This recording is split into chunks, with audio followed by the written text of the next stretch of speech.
Vous êtes sur Bénin TV et c'est un plaisir pour moi de vous retrouver pour ce 13h dont voici le sommaire. Libre circulation des personnes et des biens, le corridor Abidjan-Lagos veut fluidifier les échanges commerciaux à la frontière de Sémékraké. Une séance de travail a réuni les différents acteurs pour une harmonisation des procédures. Le programme de supplémentation nutritionnelle des femmes enceintes, allaitantes et enfants de 6 à 24 mois se poursuit. À Alada et à Bopa, c'est plus d'1 millier de femmes qui se sont faites déjà enrôler pour bénéficier du programme. Constat à suivre. Et puis le département du Plateau vibre depuis quelques jours au rythme des manifestations du culte Oro, une célébration mystique des communautés Yoruba et Nago du sud du Bénin. Retour dans cette édition sur la cérémonie du lancement des festivités. Bonjour à toutes, bonjour à tous. C'est parti pour 17 jours de manifestation du culte Oro dans le département du Plateau. Cette célébration mystique enracinée dans les communautés Yoruba et Nago du sud du Bénin va être la grande attraction dans les communes de Sakété, Ifanyi, Pobé, Kétou et Adjawéré. Le point de la cérémonie du lancement des festivités avec Yves-Patrick Loco et Calvador Awano. Devanture de la forêt sacrée de Sakété. Les natifs de la commune et leurs invités ont pris d'assaut le lieu pour ne pas se faire compter le début des manifestations du culte Oro édition 2025. C'est l'identité des Nago que nous sommes. Et ça se passe chaque année ici. Les dignités ont fini les rituels à l'intérieur, n'est-ce pas, pour implorer nos dieux, pour implorer nos aïeux, n'est-ce pas, pour qu'ils bénissent la ville, pour tous ceux qui ne marchaient pas à marche, pour tous les enfants de Sakété partout, ils peuvent se retrouvent en bonne santé et qu'ils arrivent à trouver à faire. Que les femmes enceintes accouchent facilement et que ceux qui n'ont pas trouvé du boulot trouvent du boulot, ceux qui n'ont pas trouvé d'enfants puissent trouver d'enfants. Donc toutes les prières là, c'est après la fin de ces prières là que Adjana revient au dehors. Une ouverture officielle empreinte de solennité est le prélude aux autres programmes de la cérémonie, avec notamment 3 fermetures rituelles. Les jours de fermeture marqués par des restrictions de circulation et la suspension de toute activité publique vont différer selon les villages des arrondissements de Sakété. C'est le seul culte qui nous réunit d'ailleurs. Vous savez, que ce soit chrétien, que ce soit musulman, que ce soit païen, c'est le seul culte qui nous réunit. Vous voyez, nous fêtons la fête de Gougoum aussi ici, n'est-ce pas? Mais la fête de Gougoum, c'est destiné à certaines familles. Mais la fête de Oro, c'est tout le monde, c'est toute tendance confondue.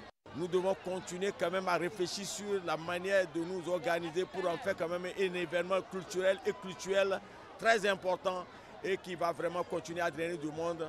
Je souhaite une bonne fête à nous tous, que les bénédictions soient et que tout ce que les adeptes du tout Oro ont souhaité pour le bonheur des Sakétiens et des Sakétiennes, que ce soit à l'intérieur comme à l'extérieur, et pour le Bénin tout entier, pour que les élections qui vont se dérouler en 2026 puissent se dérouler dans la paix.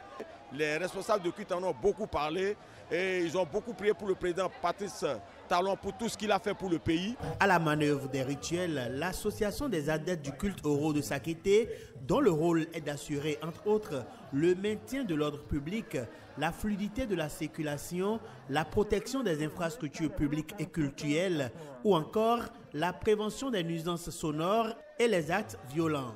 Le respect des jours de culte des autres religions est également dévolu à l'association. On note que seul le village de Takon n'est pas concerné par la célébration. Depuis le 1er juillet, les femmes enceintes, allaitantes et les enfants de 6 à 24 mois bénéficient de suppléments nutritionnels. Une initiative du gouvernement qui suscite déjà une forte adhésion dans les communes pilotes. À Alada et Bopa, plus d'1 millier de femmes sont déjà enrôlées pour bénéficier du dit programme.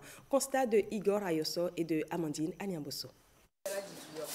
Elles sont nombreuses, femmes enceintes et jeunes mamans, à prendre part avec intérêt à ces échanges sur la supplémentation nutritionnelle au centre de santé d'Alada.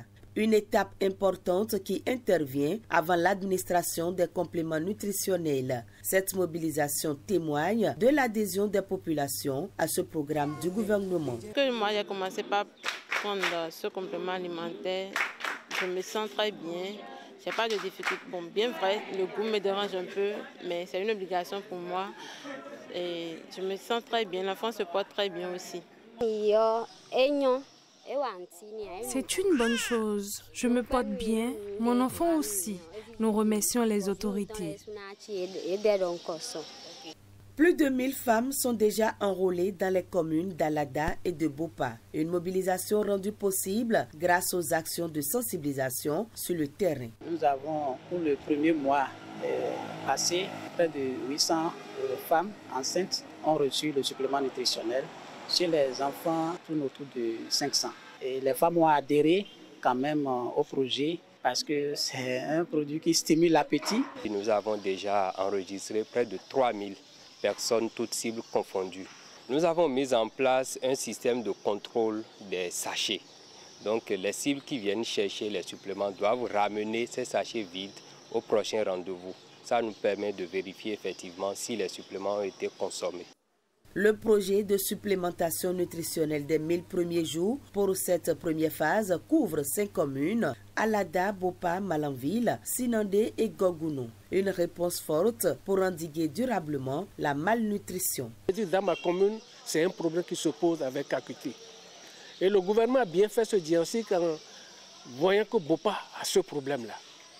Et quand c'est arrivé, je vous dis, la communauté a adhéré. Nous avons sensibilisé. Étant donné que c'est un projet communautaire, nous faisons la mobilisation sociale pour que les populations puissent adhérer massivement à ce projet. Ça fait tellement plaisir que les femmes ont tellement adopté ce programme et avec des témoignages. Et elles ont maîtrisé le processus de ces suppléments alimentaires. Une étape importante dans la lutte contre la malnutrition au Bénin avec l'ambition d'étendre bientôt l'expérience à d'autres communes.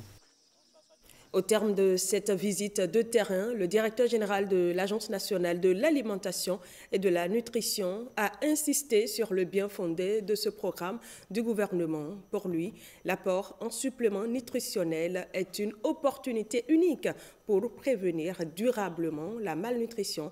Mais il rappelle aussi qu'il est essentiel que les leaders d'opinion, les élus locaux accompagnent la mobilisation sociale et que les populations respectent le traitement pour en tirer tous les bénéfices. Je vous invite à suivre le directeur général de l'ANAN, Alain Rinkati, sur des propos recueillis par Igor Ayoso et Amandine Niabousso. Nous avons noté que globalement, il y a une forte adhésion au programme. Les femmes que nous avons rencontrées ont compris l'intérêt du projet, un projet qui est destiné à améliorer l'intelligence de leurs enfants. Et nous avons aussi noté qu'il y a un certain engouement qui fait que même à certains endroits, les populations attendues sont dépassées. Donc ce qui montre qu'il y a un engagement des communautés par rapport à ce projet. Et c'est à saluer. Cela nous permet de mieux organiser le dispositif logistique pour pouvoir répondre à la demande telle que c'est souhaité. C'est un projet novateur, c'est un projet qui permettra d'avoir une nouvelle génération d'enfants au Bénin. Un projet qui vient en prévention de la malnutrition, qui s'adresse à toute la population. Et la cible privilégiée, c'est les femmes enceintes, les femmes allaitantes et les enfants qui ont 6 mois à 2 ans. La période des 1000 premiers jours, c'est la période la plus critique dans la vie d'un être humain. Et c'est dans cette période que se forge tout le capital de santé pour la vie de l'enfant. Donc le gouvernement a compris que chaque dépense que l'on fait sur les enfants dans cette période en matière de nutrition, ce n'est pas une simple charge, mais c'est beaucoup plus un investissement à fort potentiel pour le renforcement du capital humain. Donc c'est un projet complexe qui est mis en œuvre par phase et qui demande des partenariats pour la réussite.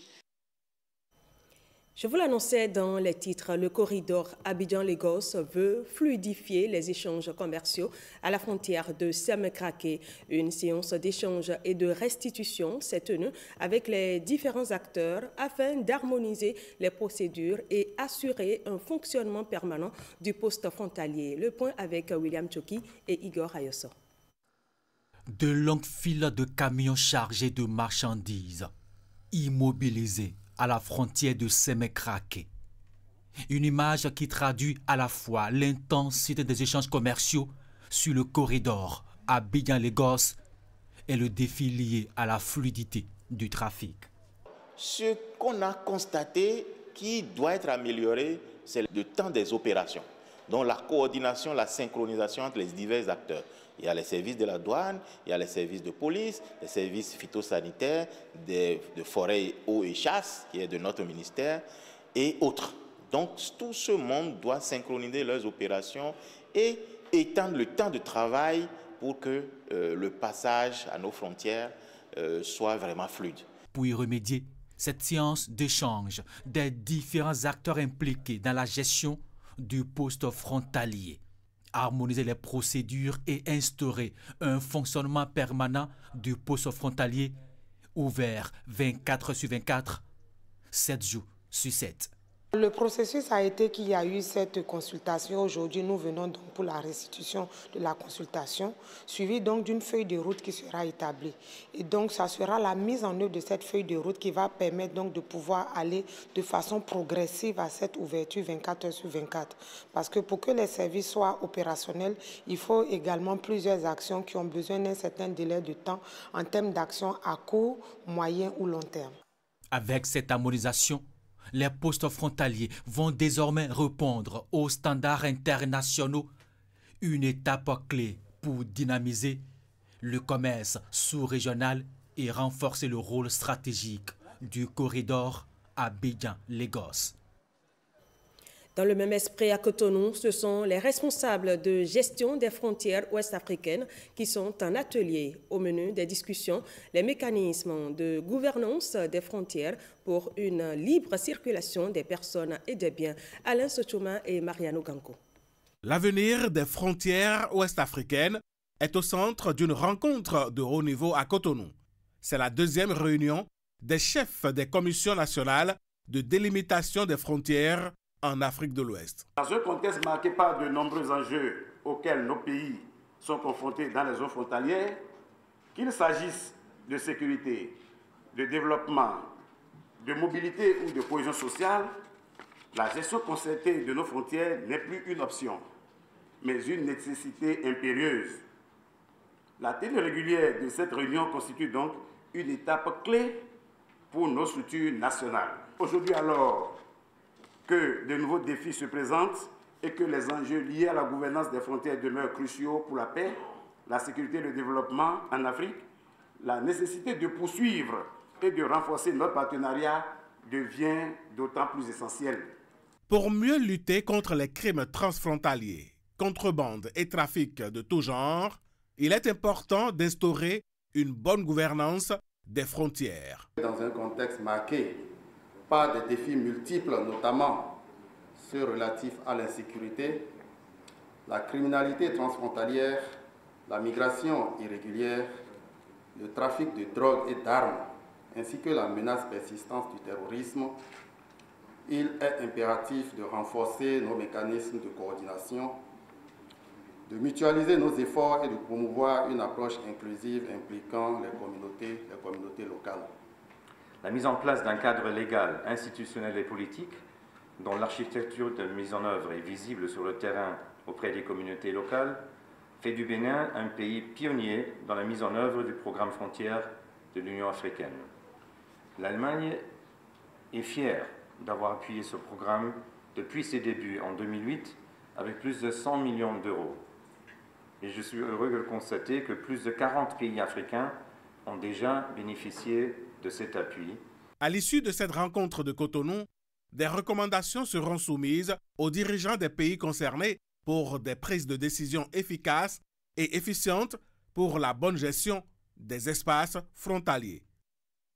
Prenons maintenant la direction de Ndali, où les populations de cette commune ont réservé un accueil chaleureux à la nouvelle boucherie construite à Komeguia. C'est une infrastructure de type moderne qui a été réalisée avec l'appui de la coopération suisse. Renaud Akapo et Jean Lombima. C'est un ouvrage qui vient changer le décor en bordure de la route nationale inter-État numéro 2 à la hauteur de la ville carrefour de Ndali. Une merveille architecturale posée au coin d'un paysage où les activités pastorales vont gagner en intensité. Moins d'un an après le lancement des travaux, NAM BTP a tenu le pari avec la construction d'une boucherie haut de gamme. Lorsque vous rentrez, vous avez une porte directement qui vous permet alors d'avoir accès à un couloir pour pouvoir accéder alors à la chambre froide qui est à l'intérieur. Ça, c'est l'entrée des camions frigorifiques pour l'approvisionnement de la viande fraîche. Espace de coupe, chambre froide et vestiaire, tout est réuni ici pour permettre aux bouchers de travailler dans les meilleures conditions. Du jamais vu dans le département du Borgou, une boucherie moderne équipée de matériel. Nous avons une grande tâche, celle de relever le défi pour le bon fonctionnement de cette boucherie. Encore merci à la coopération suisse et à tous les partenaires qui ont œuvré pour la réalisation de ce chef-d'œuvre. Pour la Nopère, c'est une joie. Un proverbe dit que la vache ne remercie pas la brousse parce que demain elle va encore brouter là-bas. Donc on n'est pas fatigué de vous demander. Nous avons été fiers d'exécuter ce programme PASDER 3 comme les précédents, mais surtout que les leçons que nous avons tirées permettent désormais de montrer au Bénin et au niveau local que le développement se pense s'exécute avec l'ensemble de la communauté. Dans ce soutien à la promotion de la filière viande au Bénin, la coopération suisse a posé une cerise sur le gâteau. Toujours à travers le PASDER, un camion frigorifique a été offert au boucher de Komiguéa pour faciliter la conservation et le transport des denrées. Ce qu'on est en train de réceptionner en termes de boucherie, ça fait un total d'environ 115 millions de francs CFA.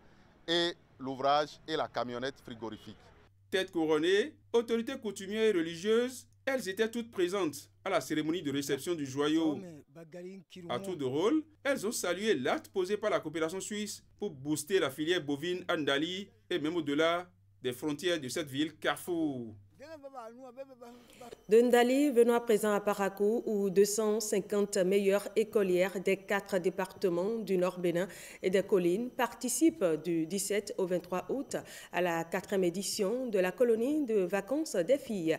Elle est placée sous le thème « Éducation à la citoyenneté et promotion de l'égalité et de la cohésion dans les communes et les écoles du Nord et du Centre ». Une initiative qui entend renforcer le leadership féminin et lutter contre les mariages précoces. Ronald Robinson et Abdolofou Idrissou. 250 écolières venues de 33 communes, des collines et des 4 départements du Nord Bénin participent à Parakou à une colonie de vacances axée sur leur éducation et leur épanouissement. Initiée il y a 8 ans par la préfète de l'Atakora et l'association Les Championnes, avec l'appui de divers partenaires, l'initiative vise à lutter contre les mariages précoces et forcés, les grossesses en milieu scolaire et la vulnérabilité des enfants. Cette colonie de vacances est un acte très fort qui vise à promouvoir et célébrer l'excellence. Donc c'est une contribution importante et stratégique pour promouvoir l'éducation des filles qui est une étape importante vers le leadership féminin. Donc en renforçant les filles, je suis sûr et certain que le gap qui reste, la croissance va s'accélérer. Je voudrais saluer ici le leadership du gouvernement du Bénin. Chères filles, vous repartirez avec une expérience unique, mieux aguerrie, sur vos doigts, prête à inspirer et impacter vos pairs. Cette action, qui s'inscrit dans le cadre du programme national d'accélération de l'éducation et du bien-être des filles du Bénin, bénéficie du soutien de Plan International, de l'UNFPA et de l'ambassade des Pays-Bas. Grâce aux politiques progressives, les filles, les femmes sont plus soutenues, plus encouragées de vivre une vie saine et en chassant l'excellence. Jamais autant de filles n'ont été inscrits à l'école qu'en 2023. Donc c'est vraiment une réussite. Les participantes, encadrées par des spécialistes, suivront des formations sur le leadership féminin, la protection de l'enfant, la santé sexuelle et reproductive, la prise de parole en public, l'intelligence artificielle et les secrets de la réussite scolaire. Je voudrais reconnaître le travail remarquable et tant apprécié que mène l'Institut national de la femme, dont la présidente est la marraine de la présente édition. Aussi, voudrais-je, mesdames et messieurs, louer les efforts remarquables que déploie le gouvernement de son Excellence, le président Patrice Talon, qui a placé au rang des priorités de l'État la protection des droits de l'enfant et surtout de la fille, ainsi que la promotion du leadership féminin dans les différentes institutions de l'État. Certaines d'entre ces filles auront l'opportunité d'être intégrées aux plateformes internationales de l'UNICEF, comme le sommet des filles prévu en octobre prochain à Dakar. Clarifier, rassurer et lever les zones d'ombre autour du processus électoral, c'est l'objectif de la formation initiée par l'ANIP à l'intention des partis politiques. Au menu, présentation de la plateforme numérique et explication des réformes liées au transfert et à l'identification des centres de vote. Christelle Tongodo, Macléode Adamsode. La formation a permis de présenter aux participants la plateforme numérique de l'ANIP et de clarifier le processus de confection de la liste électorale informatisée qui servira aux élections générales de 2026.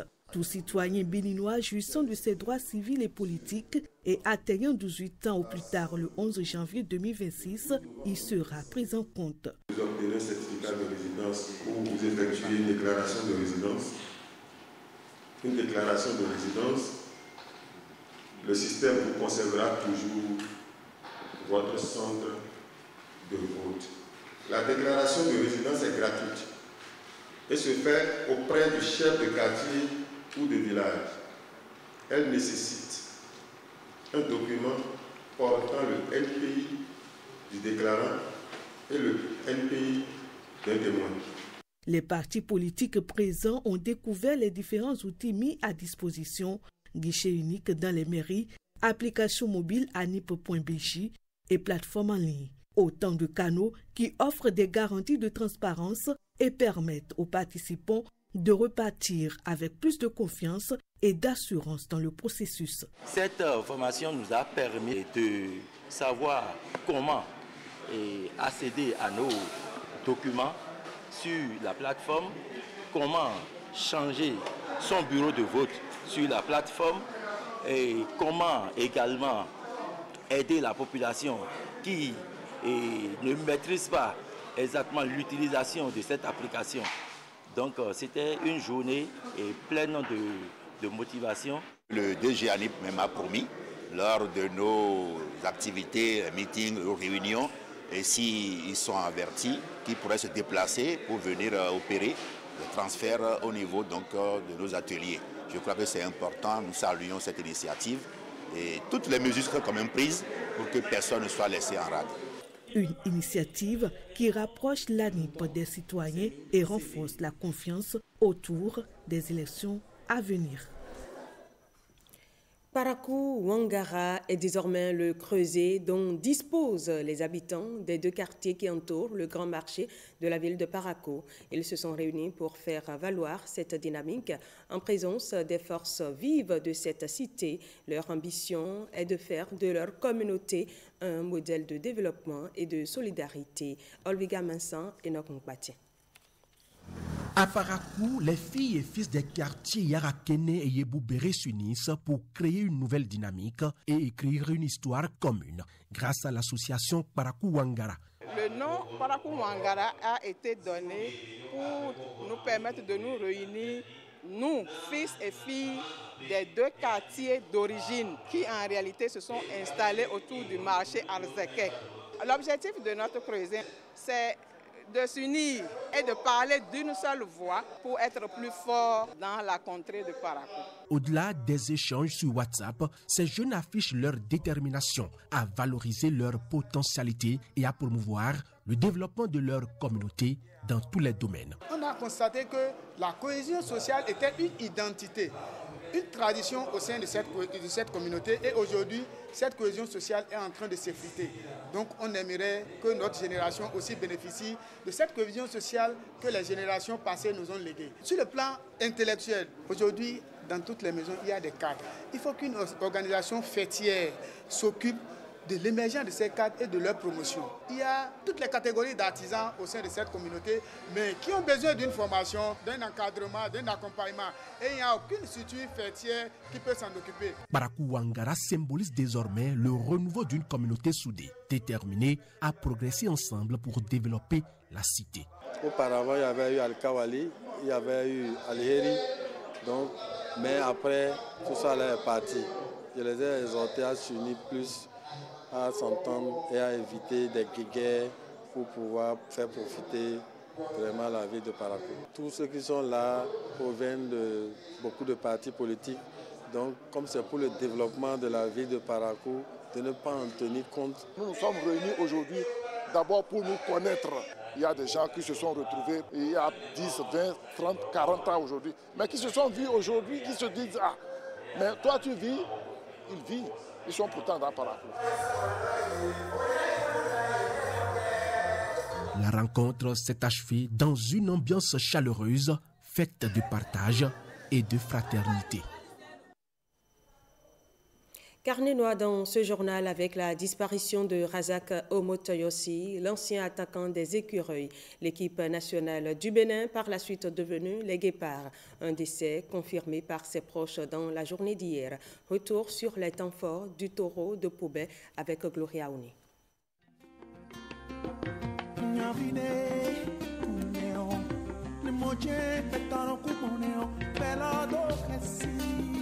Le Bénin pleure aujourd'hui l'un de ses plus illustres fils. Razak Omotoyosi n'est plus. Le taureau de Pobé, le guerrier des pelouses, celui qui faisait battre le cœur des écureuils, a tiré sa révérence ce 19 août 2025 au Nigeria, sa terre natale. Et c'est tout un peuple qui ressent en silence la morsure d'un départ trop brutal, trop injuste. Il n'était pas qu'un simple attaquant. Omotoyosi incarnait la rage de vaincre, la passion brute du football, la fierté d'un pays tout entier. Le monde l'a découvert lors de la CAN U20 de 2005 et l'a applaudi à la Coupe du Monde Junior aux Pays-Bas, Ghana 2008, Angola 2010. Partout où il est passé, il a laissé une empreinte, celle d'un grand homme qui ne trichait jamais. L'homme, ces derniers temps, souffrait. Isolé, abîmé par les coups du destin, la perte de sa maison, le décès de sa sœur aînée, des blessures de la vie que même la gloire ne peut penser. Omotoyosi avait lancé un dernier cri il y a 2 mois. Un appel à l'aide, resté sans réponse. Un silence assourdissant, cruel comme un but refusé dans les arrêts de jeu. C'est dans cette indifférence que l'idole est partie. Une fin triste pour un homme qui n'a vécu que pour donner de la joie. Le Bénin a perdu un joueur, mais plus encore, il a perdu un symbole, une mémoire vivante de son football, un ambassadeur au grand cœur.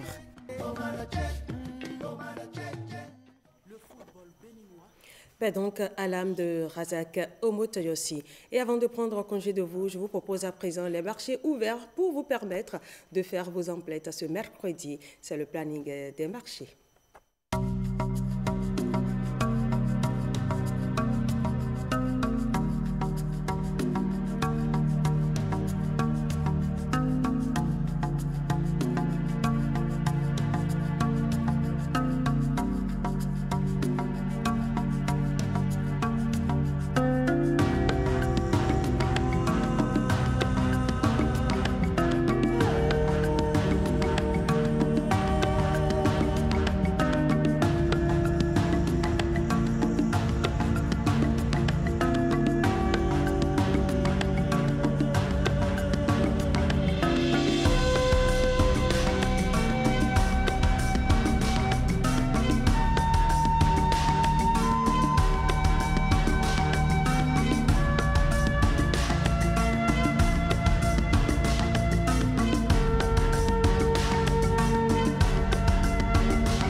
Et c'est la fin de ce 13h. Merci de l'avoir suivi. L'information revient sur Bénin TV à 20h et à 23h30.